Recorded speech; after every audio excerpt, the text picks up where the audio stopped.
ሰላም ጤና ይስጥልን በመላው ዓለም ለምትገኙ የቻናላችን ተከታታዮች በሙሉ እንደምን አላችሁ እንደምን ቆያችሁ ኑሯችሁ ስራችሁ ቤተሰቦቻችሁ ጓደኞቻችሁ ዘመዶቻችሁ አጠቃላይ ሙሉ ህይወታችሁ ከአሜሪካ ጋር የሚገናኝና ይገናኛል ብላችሁ ለምታስቡ ሁሉ ይህ ዜናና መረጃ በቀጥታ ለእናንተ ነው። እንዲሁም ከአሜሪካ ውጭ በተለያየ ሀገር የምትኖሩ ትውልደ ኢትዮጵያውያን ጭምር ዜናውንና መረጃውን መስማት ለእናንተም ተፈቅዷል። በኤፕሪል ወይም በሚያዝያ ወር በአሜሪካ ኢሚግሬሽን ላይ የወጡ ሰበር የፖሊሲ ማሻሻያዎች ያሰራር ለውጦች አዳዲስ የወጡ ህጎች በግሪን ካርድ ላይ በአሳይለም ላይ በዜግነት ላይ በቢጫ ካርድ ላይ በቲፒኤስ እና ቲፒኤስ ፎር ኢትዮጵያ ላይ የቤተሰብ ምድብ የቪዛ አይነቶች ላይ ኬ1 ቪዛ ኤፍ1 ቪዛ ኤፍ2 ቪዛ ኤፍ3 ቪዛ ኤፍ4 ቪዛ እንዲሁም ሲአር1 እና አይአር1 የሚባሉ የቤተሰብ ቪዛዎች ላይ የስራ ስፖንሰር ቪዛ ኢቢ1 ኢቢ2 ኢቢ3 ኢቢ4 ኢቢ5 ላይ የስራ ፍቃድ ኤምፕሎይመንት አውቶራይዜሽን ዶክመንት ኢኤዲ ላይ ሶሻል ሴኩሪቲ ነምበር ላይ ፐብሊክ ቤኔፊት ላይ የወጡ አፕዴቶች እንዲሁም የአሜሪካ የከፍተኛ ሱፕሪም ኮርት የሚባሉ ብሬኪንግ ዲሲዥን ኦን ኢሚግሬሽን ኤንድ ሪሌትድ ማተር በኢሚግሬሽን እና በተያያዥ ጉዳዮች ላይ የወሰኗቸው ሰበር ውሳኔዎች የትራክ ድራይቨሮች የኢሚግሬሽን ጉዳይ ዲፖርቴሽን እና ተያያዥ መረጃዎች ታሪካዊ የአይሲኢ ለውጥና የዲፓርትመንት ኦፍ ሆምላንድ ሴኩሪቲ ያሰራር ለውጥ የዝርዝር መረጃዎች በጥልቀት ተዘጋጅተዋል። ይህ ከዜናዎቹ ሁሉም በእጅጉ ይለያል። ይህ ዜናና መረጃ እስካሁን ከቀረቡት ዜናዎችና መረጃዎች በአይነቱ የተለየ ነው። አንደኛ የአንድ ወሩ ጥቅል ዜናዎችና መረጃዎች በአንድ ላይ የሚቀርቡበት ነው። ምናልባት ከዚህ በፊት የወጡ አፕዴት የሆኑ ከኢሚግሬሽን ጋር የተያያዙ ደንቦችን መመሪያዎችን ፖሊሲዎችንና ህጎችን ሳሰሟቸው አልፋችሁ ከሆነ አሁን በዚህኛው መረጃ ታገኟቸዋላችሁ። ሁለተኛ አሜሪካ የመኖር ያለመኖር ህልውናችን የሚፈታተኑ ዜናዎችና መረጃዎችን የምናገኝበት በቀጥታ ከህይወታችን ጋር የሚገናኝ በመሆኑ ዜናውንና መረጃውን ልዩ ያደርገዋል። እናንተ የዩቲዩብ ቻናሉን ሰብስክራይብ አድርጋችሁ የደወል ምልክቷን በመጫን ብቻ ነው ዜናውንና መረጃውን የምትከታተሉት። ሌላ ምንም ወጪ የሚያስወጣችሁ ነገር የለም። እኔ ደግሞ ዜናዎቹንና መረጃዎቹን ለእናንተ በሚመጥን ብቻ ሳይሆን እጅግ በጣም በሚጠቅም መልኩም ተጨንቄ ተጠብቤ ለእናንተ አዘጋጅቻቸዋለሁ። አብረን እንከታተለው። ሰናይ ቆይታ። እስከ ቪዲዮ መጨረሻ የቆየም የዚህን ዜናና መረጃ ሙሉ ፍሬውን አግኝቶ ይመለሳል። በሚያዝያ ወይም ኤፕሪል ወር በርከት ያሉ የኢሚግሬሽን የፖሊሲ የአሰራር የህግና የደንብ ለውጥ የተደረገበት እንዲሁም ጠንከር ያሉ የኢሚግሬሽን የፍርድ ቤት ውሳኔዎች የተሰሙበት ወር ሆኗል። ከላይ ያስተዋወቅናችሁን ሁሉንም የኢሚግሬሽን ለውጦችና መረጃዎች በዝርዝርና በቅደም ተከተል የምናቀርብላችሁ ሲሆን አሁን ከመጀመሪያው ከኢትዮጵያውያን ቲፒኤስ እና የፍርድ ቤት ውሳኔ እንጀምራለን። አንደኛ የኢትዮጵያውያን ቲፒኤስ እና የፍርድ ቤት ውሳኔን በተመለከተ በዚህ ወር ማለትም በሚያዝያ ወይም ኤፕሪል 2026 ለኢትዮጵያውያን ትልቅ ተስፋ የተሰጠም የፍርድ ቤት ውሳኔ የተሰማበት ወር ነበር። ለኢትዮጵያውያን የተሰጠው የቲፒኤስ ጥበቃ እንዳይቋረጥ የአሜሪካ ከፍተኛ ፍርድ ቤቶች ወስነዋል። በትራምፕ አስተዳደር የሚመራው የፌዴራል መንግስት የኢትዮጵያውያንን የቲፒኤስ ስታተስ ለማቋረጥ ያቀደውን ውሳኔ የፌዴራል ፍርድ ቤት በጊዜያዊነት አግዶታል። የስራ ፈቃድ ኤምፕሎይመንት አውቶራይዜሽን ዶክመንት ኢኤዲ መራዘም የአሜሪካ የኢሚግሬሽን መስሪያ ቤት ወይም ዩናይትድ ስቴትስ ሲቲዝንሺፕ ኤንድ ኢሚግሬሽን ሰርቪስ ዩኤስሲአይኤስ በሚያዝያ 13 2026 በፈረንጆቹ አቆጣጠር ኤፕሪል 13 2026 ባወጣው መመሪያ መሰረት የኢትዮጵያውያን ቲፒኤስ ተጠቃሚዎች የስራ ፍቃድ እስከ ጁላይ 1 2026 ድረስ በራስ ስር ወይም አውቶማቲካሊ እንዲራዘም ተደርጓል። አንዳንድ ትውልደ ኢትዮጵያውያን እዚህ ላይ ከፍተኛም ግራ መጋባት ሲታይባቸው ተስተውሏል። አንዳንድ የዩቲዩብ ቻናሎችም እስከ ሐምሌ 1 ድረስ አልተራዘመም፣ እስከ መቼ እንደተራዘመ አናውቅም የሚል መረጃ አስተላልፈዋል። አሁን ከዚህ ዜናና መረጃ ላይ እውነቱንና ትክክለኛውን ሰምታችሁ ትሄዳላችሁ። የኢትዮጵያውያን ቲፒኤስ እስከ ጁላይ 1 2026 ድረስ አውቶማቲካሊ ተራዝሟል። የስራ ፍቃዱም እስከ ሐምሌ 1 2026 ድረስ መስራት ትችላላችሁ። ይሄን ዜናና መረጃ ላልሰሙ ሁሉም አሰሟቸው። የዩቲዩብ ቻናሉንም ንገሯቸው። ሙሉውን ገብተው መከታተል ከፈለጉ ከኛ የዩቲዩብ ቻናል ሙሉውን መረጃ ያገኙታል። እዚሁ ከቲፒኤስ ጋር ተያይዞም የኢትዮጵያን ቲፒኤስ ላይ ለምትገኙ ትውልደ ኢትዮጵያውያን በሙሉ የስራ ፍቃድ ስታሳድሱ ወይም ለስራ ፍቃድ ስታመለክቱ ሁለት አይነት ሴክሽን አለ። ሴክሽን ኤ ላይ የኢትዮጵያን ቲፒኤስ አስፐር ኮርት ኦርደር ተራዝሟል የሚለውን ትጽፋላችሁ። ኤክስቴንድ አስፐር ኮርት ኦርደር የሚለውን ትጽፋላችሁ። ሴክሽን 2 ላይ ደግሞ አሰሪዎቻችሁ እንዲጽፉት የምትነግሯቸው እስከ ጁላይ 1 2026 የሚለውን ቀን እንዲያስገቡ ትነግሯቸዋላችሁ። ስለዚህ የኢትዮጵያን ቲፒኤስ እዚህ ላይ መረጃውን በአጭርና በግልጽ ስንቋጨው እስከ ሐምሌ 1 2026 ጁላይ 1 2026 በፈረንጆቹ አቆጣጠር ድረስ የተራዘመ መሆኑንና እስከዛ ድረስ በነፃነት መስራት እንደምትችሉ አሁን ዜናውንና መረጃውን አረጋግጠን ልንነግራችሁ እንወዳለን። ሁለተኛ የአሳይለምና የስራ ፍቃድ አዳዲስ መመሪያዎች። የአንድ ዓመት የጥበቃ ደንብ የአሳይለም ጠያቂዎች የስራ ፍቃድ ለማውጣት የነበረባቸው የ180 ቀናት የጥበቃ ጊዜ ወደ 365 ቀናት ወይም አንድ ዓመት እንዲያድግ የቀረበው የህግ ረቂቅ በዚህ ወር የህዝብ አስተያየት መቀበያ ጊዜውን ሙሉ በሙሉ አጠናቋል። ይህ ህግ ከጸደቀም አዲስ አሳይለም ጠያቂዎች ስራ ለመጀመር አንድ ዓመት መጠበቅ ይኖርባቸዋል ማለት ነው። በአሁኑ ሰዓት የአሜሪካ የኢሚግሬሽን መስሪያ ቤትና ጉዳዩ የሚመለከታቸው አካላት ከህብረተሰቡ የሚሰበሰበውን አስተያየት ሰብስበው ጨርሰዋል። ውሳኔ ነው የሚቀራቸው። ይህ ጉዳይ እንደሚጸድቅ ምንም የሚያጠያይቅ ነገር የለውምና በተለይ አሳይለም ላይ ያላችሁ ትውልደ ኢትዮጵያውያን ለአንድ ዓመት አሜሪካ ሀገር ውስጥ ያለምንም ስራ መጠበቅ ግዴታ ሊሆን እንደሚችል ከወዲሁም እንድታስቡበት ለማለት ነው። ነገር ግን ገና በህግ አግባብ ረቂቁ ሙሉ በሙሉ አልጸደቀም ማለት ነው። የስራ ፍቃድ መዘግየትን በተመለከተ በአሁኑ ወቅት የአሳይለም ስራ ፍቃድ ለማውጣት ያለው የጊዜ ርዝመት በጣም እየጨመረ በመሆኑ የአሜሪካ የኢሚግሬሽን መስሪያ ቤት አዳዲስ ማመልከቻዎችን ለተወሰነ ጊዜ ላለመቀበል እያሰበ መሆኑ ተገልጿል። ከአሳይለም ጋር ተያይዞ አዳዲስ የስራ ፍቃድ የሚያስገቡትን የአሜሪካ የኢሚግሬሽን መስሪያ ቤት በቃኝ ማለትና የመመለስ አዝማሚያዎች ይታያሉ። በአሜሪካ የአሳይለም ተቀባይነት ቁጥር ከወትሮ በተለየ መልኩ በከፍተኛ ሁኔታ መቀነሱ ተሰማ። በፕሬዝዳንት ትራምፕ አስተዳደር በተለይ በ2025 እና በ2026 የአሳይለም ተቀባይነት ከ0 እስከ 7% ብቻ ነው ተብሏል። ይህ ማለት 100 የአሳይለም አመልካቾች ቢኖሩ 100ዎቹን ኬዛቸው ሪጀክት ወይም ዲኔ ሊደረግ ይችላል፣ ወይም ደግሞ ከፍ ካለም የ7ቱ የአሳይለም አመልካቾች ብቻ ይጸድቃል ነው የተባለው። ይህ እጅግ አስፈሪ ቁጥር ነው ተብሏል። ከዚሁ ጋር ተያይዞ ፕሬዝዳንት ትራምፕ ከ100 በላይ የሚሆኑ የኢሚግሬሽን ዳኞችን አባረሩ። ለእርሱ የሚመቹ ወግ አጥባቂ የሆኑ የሪፐብሊካን ዳኞችን በቦታው አስቀምጠዋል ነው የተባለው። እነዚህ ዳኞች በተለይ በአሳይለም ላይ እጅግ ከባድ የሚባለውን ውሳኔ የሚወስኑና አብዛኛዎቹ የአሳይለም ኬዞችን ዲኔ በማድረግ የሚታወቁ ናቸው ተብሏል። ፕሬዝዳንት ትራምፕም የኢሚግሬሽን ፖሊሲያቸውን በተለይ የአሳይለም ዲኔያልና የማስ ዲፖርቴሽን ፖሊሲያቸውንም በከፍተኛ ሁኔታ የሚያፋጥኑ ዳኞች ናቸው ተብሏል። ለትውልደ ኢትዮጵያውያን እዚሁ ጋር ተያይዞ የምናስተላልፍላችሁ ጠቃሚ መልእክት ወይም ደግሞ ሪኮመንዴሽን ሌላ ነገር ወይም ሌላ አማራጭ ካላጣችሁ በቀር በአሳይለም በኩል ወደ አሜሪካን ሀገር ባትገቡና አሳይለም አፕላይ ባታደርጉ በዚህ ጊዜና ሰዓት እንመክራችኋለን። ምናልባት ፖሊሲዎች ከተቀየሩ የፕሬዝዳንት ትራምፕ አስተዳደር ስልጣኑን ከለቀቀ ግን ወደ አሳይለም ልትመለሱ ትችላላችሁ። በአሁኑ ጊዜ ግን የአሳይለም አመልካቾች ከፍተኛ የሆነ ሪጀክሽን እየገጠማቸው ስለሆነ ግዴታ ካልሆነባችሁና አማራጭ ካላጣችሁ በቀር በአሳይለም በኩል ወደ አሜሪካ ለመግባትና ለመቆየት ባታስቡ መልካም ነው የሚለውን መልእክት እናስተላልፋለን። የፕሬዝዳንት ትራምፕ አስተዳደር በአሳይለም በኩል የሚመጡ የውጭ ሀገር ዜጎችን ፈጽሞ እየጠሉ ነው ማለት ይቻላል። እንደውም በአንድ ወቅት እዚህ አሜሪካን ሀገር ሆነው የአሳይለም ውሳኔያቸውን ከሚከታተሉ ይልቅ ወደ ሶስተኛ ሀገር ወደ ኢኳቶር ወደ ኡጋንዳ ሂደው እንዲከታተሉ ውሳኔም የተወሰነበት ሁኔታ አለ። ለፓይለት ወይም ለሙከራ ፕሮግራምም እየተላኩ እንዳሉ መረጃዎች እየወጡ ነው። ትውልደ ኢትዮጵያውያን ሳይቀር ከዚህ ከአሜሪካን ሀገር ወጥተው ወደ አፍሪካ ሀገር ዲፖርት ሆነው የአሳይለም ውሳኔያቸውን እንዲከታተሉ መደረጉን ከዚህ በፊትም ዘግበንላችሁ ነበር። ወደ ቀጣዩ በሚያዝያ ወይም በኤፕሪል ወር ትልቅ ለውጥ ወደ ተደረገበት የኢሚግሬሽን ዜናና መረጃ ስናልፍ በሶስተኛነት የምናቀርብላችሁ የግንቦት ሜይ 2026 የቪዛ ቡሌቲንን አስመልክቶ ነው። ለሚቀጥለው ወር ግንቦት ሜይ የወጣው የቪዛ መርሃ ግብር ሙሉ በሙሉ ተጠናቋል።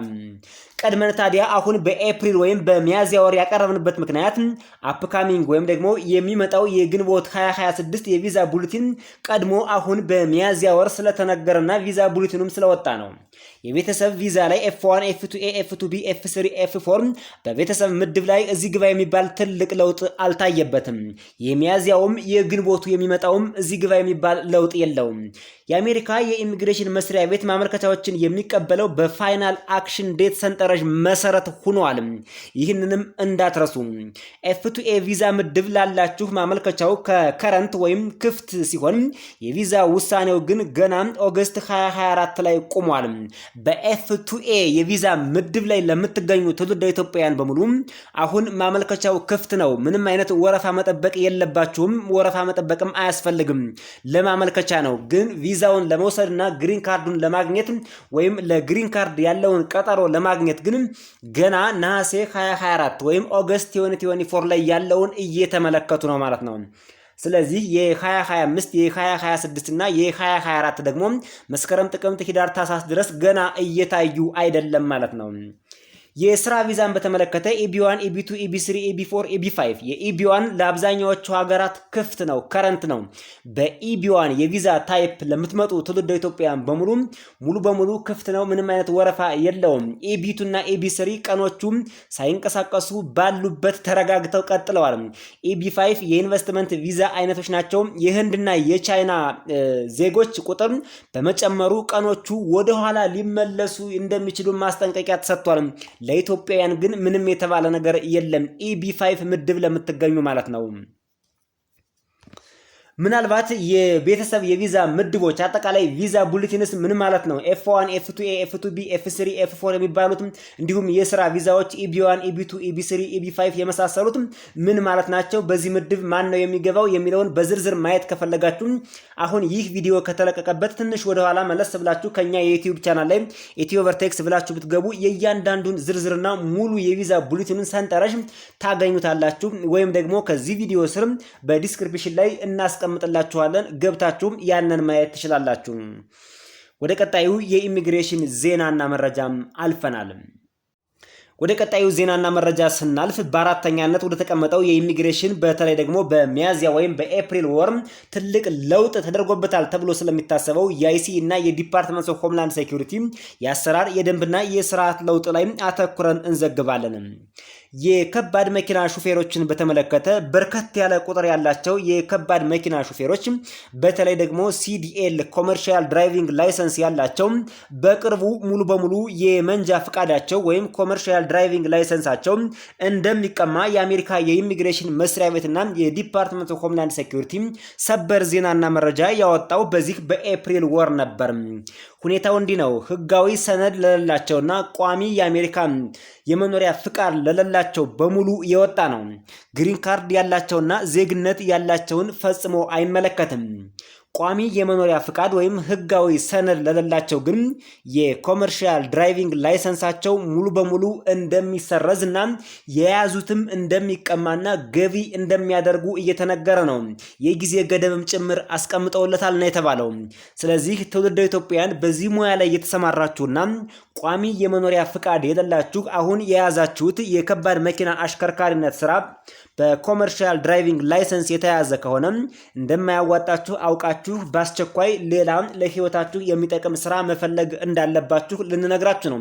በእኛ የዩቲዩብ ቻናል የሚተላለፉ ዜናዎችና መረጃዎች ለትውልደ ኢትዮጵያውያን ህይወትን ቀለል የሚያደርጉ ውጣ ወረዳቸውን፣ ድካማቸውን፣ ኪሳራቸውን፣ ጊዜያቸውን፣ ጉልበታቸውን፣ ገንዘባቸውን ሁሉ የሚቆጥቡ ዜናዎችና መረጃዎች ናቸው። ቦታ ሰጥቶ ተረጋግቶ በቁም ነገር ለተከታተላቸው በእርግጠኝነት ያተርፍበታል እንጂ ምንም የሚያከስርበት ነገር ወይም የሚከስርበት የለም ልንላችሁ እንወዳለን።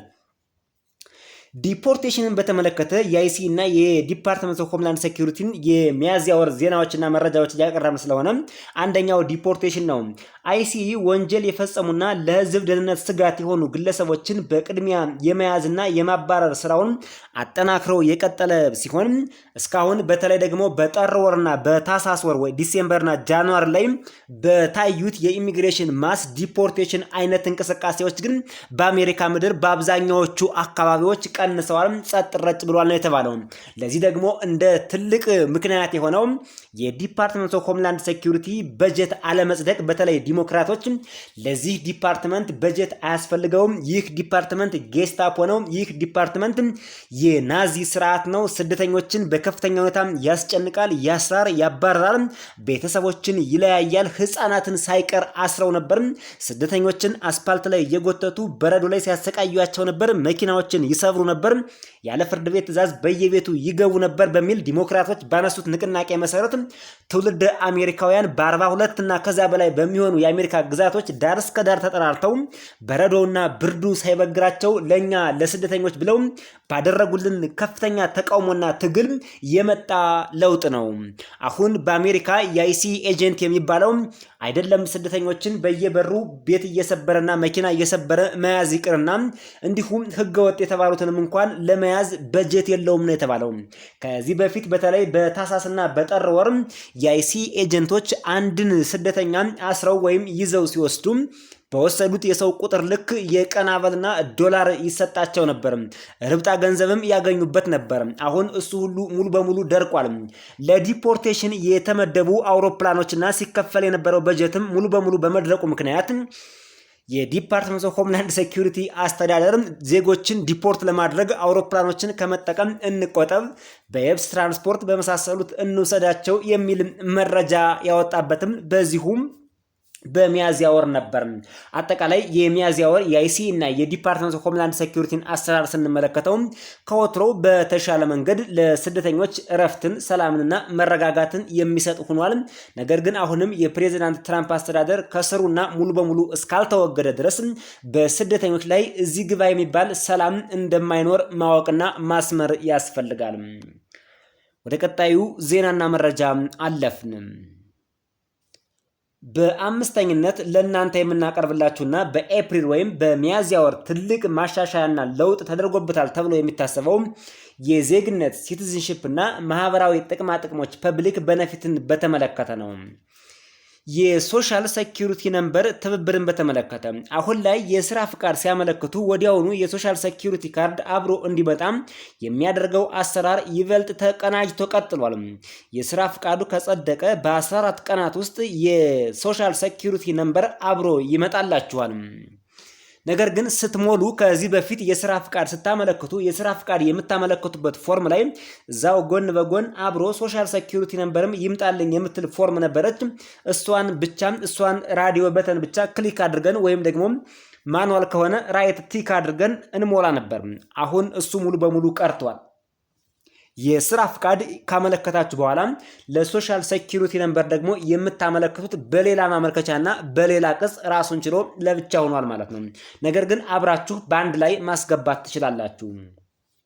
ሌላው ፐብሊክ ቤኔፊትን በተመለከተ ነው። መሰረታዊ የሆኑ የጤናና የምግብ ድጋፎች እንደ ስናፕ ወይም ሜዲኬድ መጠቀም ለግሪን ካርድ አመልካቾች እንቅፋት መሆኑን አሁንም ተጠናክሮ ቀጥሏል ነው የተባለው። በተለይ ግሪን ካርድ ላይ ላላችሁ ትውልደ ኢትዮጵያውያን በሙሉ በጣም ጥንቃቄ ማድረግ አለባችሁ። ግሪን ካርድ ላይ ያለ ሰው ቢጠሩት ወዴት እንዲሁም የሚባለውን አባባል ተግባራዊ ማድረግ ይኖርበታል ማለት ነው። ምክንያቱም ግሪን ካርድ ላይ ህጎቹ በጣም ይጠብቃሉ። ወደ ዜግነት ከመሸጋገራችሁ በፊት ግሪን ካርድ ላይ ማለት ልክ የሙከራ ቅጥር እንደማለት ነው በአሜሪካ ምድርና ልዩ ጥንቃቄ ማድረግ አለባችሁ። ያላግባብ ፐብሊክ ቤኔፊት እንዳትጠቀሙ ይቅርባችሁ። እንደው ግዴታ ካልሆነ የህይወት ጉዳይ ካልሆነ ላይፍ ትሪትን የሆነ ኮንዲሽን ካልገጠማችሁ በቀርም የመንግስትን የድጋፍ የሚባሉ ጥቅማ ጥቅሞችን ባትጠቀሙ ይመረጣል ነው።